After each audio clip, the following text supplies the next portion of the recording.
Hi mga Marcy! Another day, another vlog. As you can see po is nagtitimpla ako ng kape guys. Kasi nga bagong gising pa lang ako dyan. Pero yung pag-i-edit is gabi pala.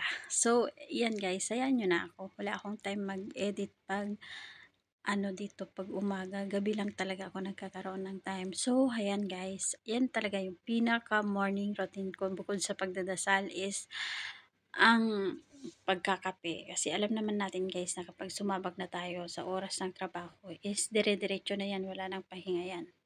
So aminin man natin o hindi yan sa mga kagaya kong nani dito sa Middle East. Kape lang talaga yung pang-almusal at kung sinaswerte naman ay may tinapay. So ayun na nga, tulad nga nagsinabi ko guys na pag umaga talaga is dire-diretso na yan. So ayan guys, di pa nga ako tapos nagkakape, tumawag na yung amo ko, nagawan ko na siya ng breakfast. So bali dyan, nagbatil ako ng 2 itlog. So yan guys, pinapakita ko pa sa inyo para naman makita nyo.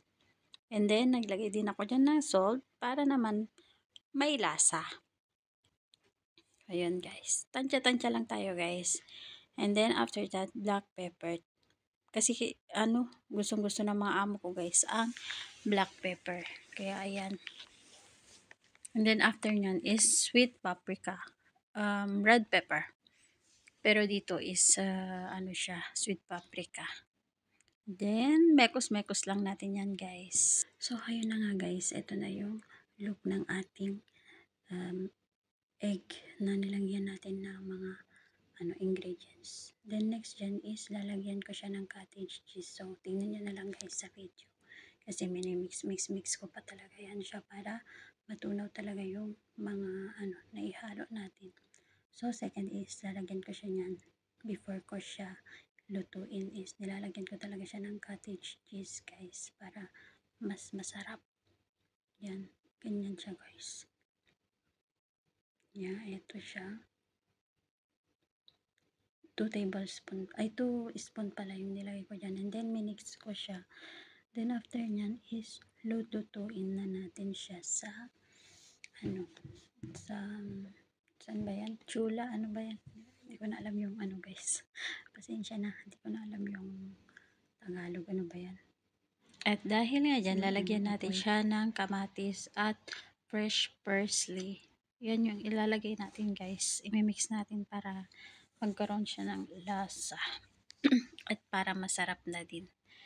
So yan,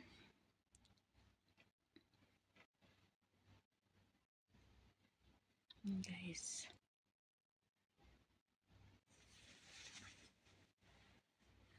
Then first is olive oil guys. Spray lang natin yan konti. Mag-spray lang tayo dyan and then hintayin na. And then after that ilalagay ko na yung blend natin na kamatis at saka first parsley. Pasensya na guys, kinakabahan ako habang nag-voice record ako. So, sana guys, hindi kayo malungkot. And then, as you can see guys, is dumadada ako dyan. So, maingay yung background ko. Kaya ako siya in-unmute and naglagay ako ng ibang sound. O, ayan guys. By the way, yan na po siya. Natapos na siya, naging smooth na siya. And, pwede na natin ilagay yung egg. So, ganito pala guys yung ginagawa ko is minimix ko talaga siya sa egg bago ko siya ilagay dyan sa chula para sa ganun is maging okay yung lasa niya. Or maging okay siya ba? Parang minix ko siya, nilalagay ko siya together para mas okay. Kasi kapag hindi ko siya minix together guys is may mga hindi siya pantay ba. Kaya ganyan ko siya ginagawa. So, sana din na nyo kapag gumagawa kayo ng ganitong egg. So, eto na guys ang finished product niya.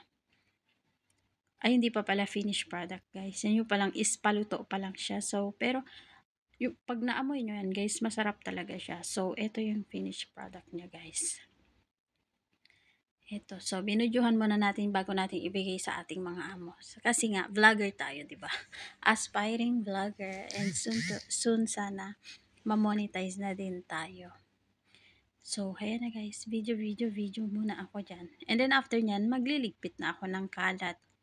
Tingnan nyo naman guys, parang binagyo yung kusina ko. Magliligpit na ako talaga dyan ng kalat. And then after ko dun magligpit ng mga kalat is